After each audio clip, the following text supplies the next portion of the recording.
I always come back. I could hear you breathing. Admit it, you wanted to let me in. Why do you hide inside these walls?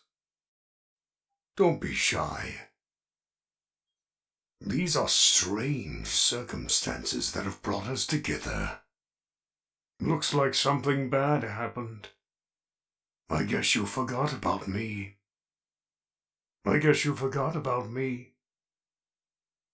Want to see the scooping room? Uh-oh, how unfortunate. I'm gonna do a sneaky thing and throw a new contender in the ring. Uh-oh, how unfortunate. I know how much you like to fight, so I'll add a new problem to your night. Yahaha! Never underestimate the cunning of a pirate, or a fox for that matter. Well, a bear, but you get the point. Harg, you never stood a chance. I came for ye booty. That be the treasure, you know. I can't run like I used to, but I can pull myself apart just fine. So much more spacious in here. I may stay a while. Don't get distracted. I'm ready for my close-up. Smile. Say cheese. Today is all about me. It seems you couldn't make it to my show, so I brought the show to you. Show times are on the hour, not a moment before and not a moment later. It's time to take your final bow. I'm sorry, but there was never enough room on this stage for both of us. A performance was demanded of me, and now I have delivered. Encore! I bet you weren't expecting me, were ya? Turn your back for 1 second and I'm like, wazzoom, ninja skills. You and I don't get to talk as often as I'd like. Everyone underestimates me, but then they turn their back and I'm like, boo, and then like, rah. Move over, Freddy Fazbear. Wait, hold on. Who wrote this? We've only just begun. I'll never let you leave. I'll never let you rest. Did things get really hot in here, or is it just me? Come and burn with me. The fire within me burns eternal, and now you shall as well. I am a burning reminder of your misdeeds. Greetings from the fire, and friend of what you should not have killed. Don't be afraid. Soon you'll look just like me. Beautiful. I'd go for handsome, but all right. Now I get to play take apart and put back together. You won't feel a thing. I wanted to wait until just the right moment to drop in. It's so much more fun hanging out in here with you. He's here and always watching, the one you shouldn't have killed. Seeing you powerless is like music to me. I don't hate you, but you need to stay out of my way. I recognize you, but I'm not afraid of you. Not anymore. The others are under my protection. The others are like animals, but I am very aware. You and I will be making music together for a long, long time. You hear that? It's the sweet, sweet sound of your eternal silence. Hey, keep it down, would ya? When I'm here, you play by my rules. A song was requested of me, and now I sing it. Don't you hate getting killed by obscure secondary characters? No, despite the fact I'm the leader. Stranger danger! I was just waiting for you to drop your guard. Whoops, that's gonna leave a mark. This is how it feels, and now you get to experience it over and over and over again. Forever. I will never let you leave.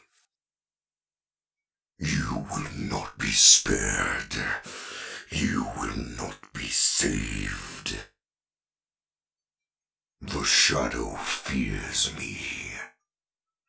I am your wickedness made flesh. I am here to claim what is left of you. I will put you back to relive your horror. Come closer. Help me count my teeth. You're not so big, just a bite-sized morsel.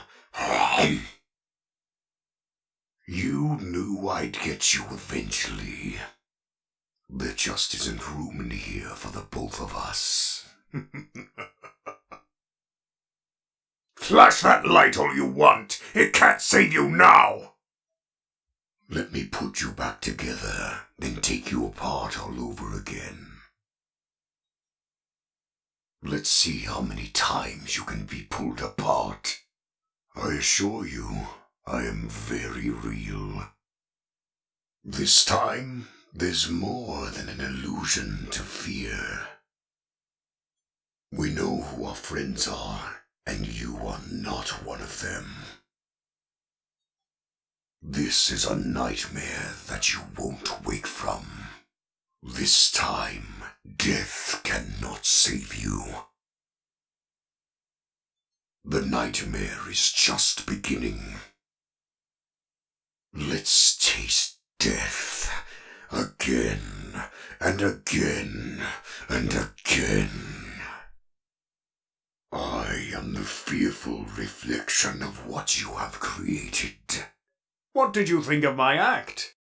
I don't get out much, so you'll have to forgive my enthusiasm. I hope you enjoyed the grand finale. Now is my time to shine. He tried to release you. He tried to release us. But I'm not gonna let that happen. I will hold you here. I will keep you here, no matter how many times they burn us. I consider it a dignified death. Not really, it was actually quite pathetic. If you sit by the river long enough, you'll see the body of your enemy float by.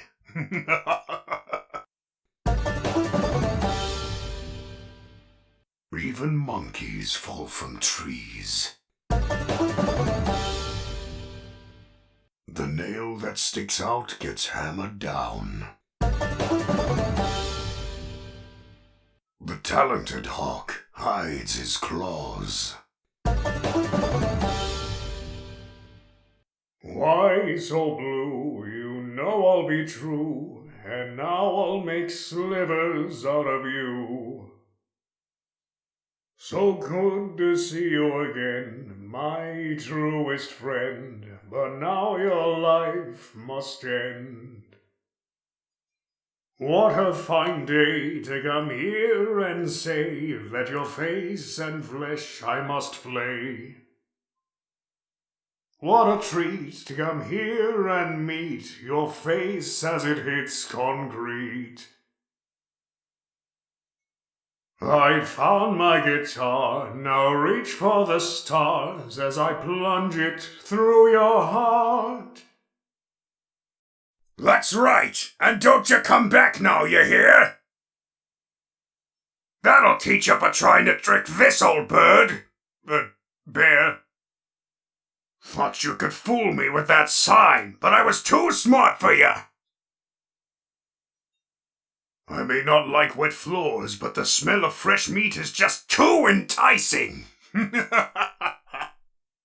Whoops, looks like you're the one that slipped this time. Yar, what can I do for ya? Yar, how may I be of service to ya? Yar, who touched me bird?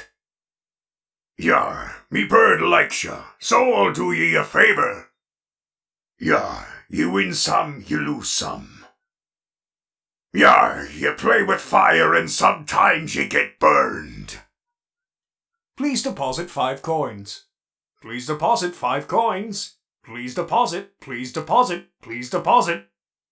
Please deposit 5 coins. You are attempting to trick Freddy. Freddy doesn't like this. Thank you for depositing 5 coins. Time for your controlled shock. Time for your controlled shock. Let's see how many pieces I can cut you into. You won't die, but you wish you could. You won't get tired of dying, will you? Where's my beak? Lodged in your forehead, of course. You know, I don't have a beak, but just roll with it. You won't get tired of my voice, will you? Let's go somewhere more private, so I can eat you. That game was totally rigged. That's what you get for leaving me hanging. If I get jump-scared, you get jump-scared. Mr. Hugs got me again. It's not my fault. I have these fat plastic fingers and can't press the buttons. A little more fur-based, but you get the point. Psst, I have something to tell you. Hey, I want to tell you something. Psst, hey, over here, get closer. Excuse me, can you get a little closer? Hey, down here. Hello, I wanted to ask you something. It's something really important. Time to face the consequences of your failure.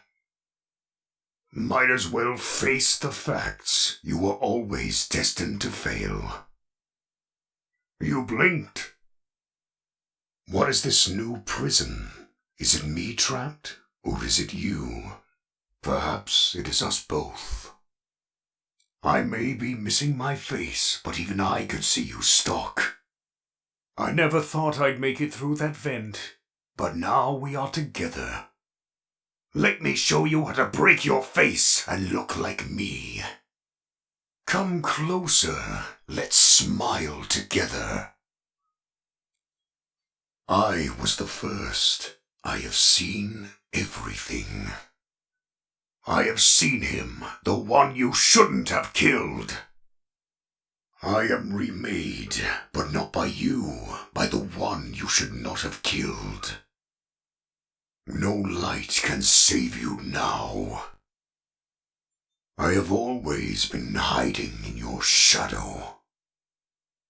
What a gift to relish, a victim that can't perish. I am given flesh to be your tormentor. Shh, it will all be over soon. Shh, there is room for one more. Shh, come spend eternity inside with me. Shh, I've been looking for you, and now I will never let you go. Shh, I'm so glad I found you. Let me make room for you. My friend, you have met a terrible, terrible demise. But you know, I don't feel too bad about it. After all, if it weren't for me, it would have just been from someone else, you know. I guess what I'm trying to say is life goes on. Well, for everyone else, life goes on. Not for you. You're dead. But that's neither here nor there. It reminds me of one summer day in the park. I was having just a delightful picnic with my good friend Orville. And I said to him, Orville, I have a story. And he said to me, what's the significance of the story? And I said to him, Orville, not every story has to have significance, you know. Sometimes a story is just a story. You try to read into every little thing and find meaning in everything anyone says, you'll just drive yourself crazy. I had a friend who once wasn't pretty. We talked about it for years, and then, not only that, but you'll likely end up believing something you shouldn't believe, thinking something you shouldn't think, or assuming something you shouldn't assume, you know? Sometimes, I said, a story is just a story, so just be quiet for 1 second of your life and eat your sandwich, okay? Of course, it was only then I'd realized I'd made sandwiches, and poor Orville was having such difficulty eating it. Elephants have those clumsy hands, you know. Actually, I suppose that's the problem. They don't have hands at all, do they? They're all feet. And I couldn't imagine someone asking me to eat a sandwich with my feet. Now, if I recall correctly, there was a bakery nearby. I said to him, Orville, let me go get you some rye bread. Now, I'm unsure if elephants enjoy rye bread, but I assure you that Orville does. Now, this was on a Tuesday, which was good because rye bread was always fresh on Tuesday. They made sourdough bread on Monday and threw it out Wednesday, or rather they sold it at a discount for people wanting to feed it to the ducks. And then probably at the end of the day, finally they threw it all out. I don't recall. I do remember a man who would bring his son to the bakery every Wednesday and then go feed it to the ducks. He would buy all the sourdough bread. Of course, you know, you're not supposed to feed the ducks sourdough bread at all. It swells up in their stomachs and they all die. At least that's what I've heard, you know. I never saw any ducks die myself, but I did notice a substantial decrease in the duck population over the course of a few years. I just never thought to stop the man and tell him that he was killing the ducks by feeding them sourdough bread. And if you want my opinion on the matter, and I told Orville this as well, if you want to feed ducks or birds of any kind for that matter, it's best to buy seed. I mean, when you think about it, breads of any sort don't occur in nature. They don't grow on trees or spring up from bushes. I don't think birds know what to do with the bread. What was I saying? Oh, yes. So I bought Orville some rye bread. What a fine day it was. It seems that you have met your end. What a pity. You know, I don't feel too bad about it, though. After all, if it weren't for me, it would have just been one of the others, I guess.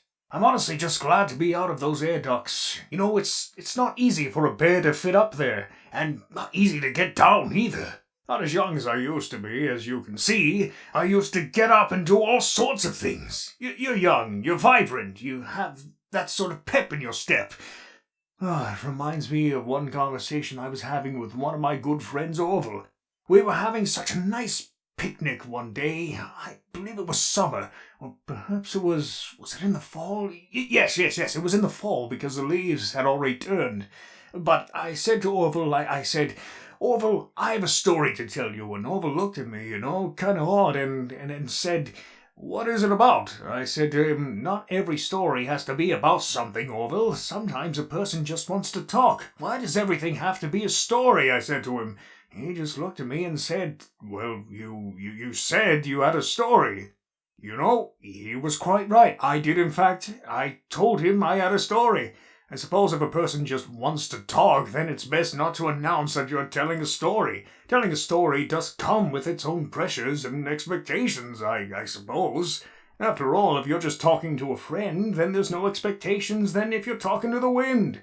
Words by themselves aren't expected to carry and not expected to stick, but if you announce that you're telling a story, well then, there better be a point to it all, No one wants to sit and listen to someone ramble on and on and on with absolutely no end in sight. So, it's good to be mindful when you tell someone you're about to tell a story and that you have something to say. Telling someone that you're going to tell them a story is tantamount to ask them to stop what they're doing and pay attention. You're basically saying, hey buddy, hey, stop everything you're thinking. I have a solution to everything. And, well, I didn't really have a story to tell. In hindsight, I probably just misspoke when I said that I had a story. I think it would have been better to tell Orville that I wanted to tell him something rather than tell him I had a story.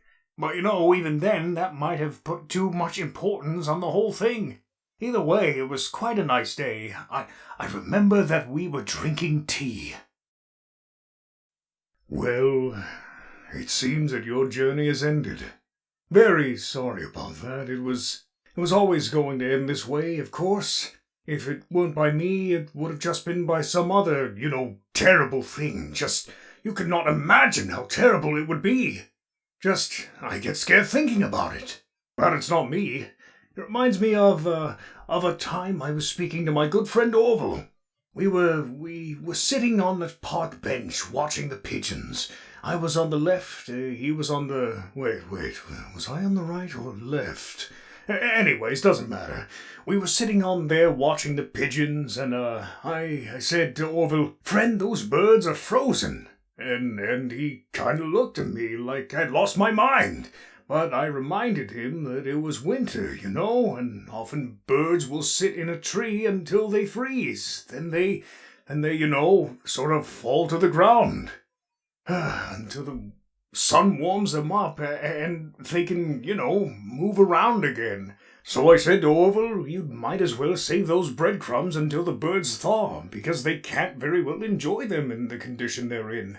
To which he asked what I meant, and asking what condition the crumbs should be in before he threw them to the birds, assuming that I meant the birds couldn't enjoy the breadcrumbs in the condition that the crumbs were in, when in fact I meant that the birds could not enjoy them in the condition that the birds were in, considering that birds were frozen. So he took a moment and threw his last handful onto the ground. I said to him, "Orville, why did you throw the breadcrumbs to the birds when I just told you they're frozen?" To which he responded, "The breadcrumbs are not frozen." Again, misunderstanding my words. I didn't mean to say that the breadcrumbs were frozen. When I said, "I told you they're frozen," I'd been referring to the birds. In hindsight, what I should have said was, and this would have made perfect sense, "Why did you throw the breadcrumbs to the birds when the birds are frozen?" He misunderstood upon my correction, stating that he didn't know what else to do with the breadcrumbs, and that perhaps, when the birds thawed, they'd still be able to eat the crumbs. So I said, Orville, this is what I said to him. I said, "Orville, the birds may be dead." It seems that you have met a horrible demise, my friend. But, these things happen, and life goes on. Not for you, obviously, you're dead, but it reminds me of a time I was having a conversation with my friend Orville. We were, where were we? We were by the river. We were sitting by the river and watching the fish leap over the falls, and I said to Orville, sometimes I feel like a fish leaping over and over again, always trying to get somewhere, though I don't know where, only to find myself in the jaws of a beast. He, of course, looked at me surprised, "Have you been in the jaws of a beast, friend?" he said, to which I said, "No, of course not, Orville." I said, No. I simply meant that life can seem like a relentless endeavor to overcome meaningless obstacles, only to meet an equally meaningless fate, regardless of your efforts, regardless of the obstacles you passed. And Orville, he stood up and proceeded to drape me with a picnic cloth, to which I asked him, I said, "Friend, what are you doing?" He looked at me very concerned, really. "I feel like you've gotten too much sun." Indeed, indeed I had. He proceeded to pour me a glass of just ice-cold lemonade. Oh, you ever mix it with iced tea? You do like half lemonade, half... Oh, you should try it. So, well, you can't because you're dead. But anyways, so you may be asking yourself, how did I go from sitting by the falls and drinking lemonade to being wedged in the air duct, not only with Orville, but with an entire assortment of fruity-colored friends? Well, there's really no good answer to that. But perhaps I met a demise of my own at some point, and this is my afterlife, or my dream, or whatever it might be. I honestly don't know. Or maybe it doesn't mean anything at all. Maybe it doesn't mean anything at all.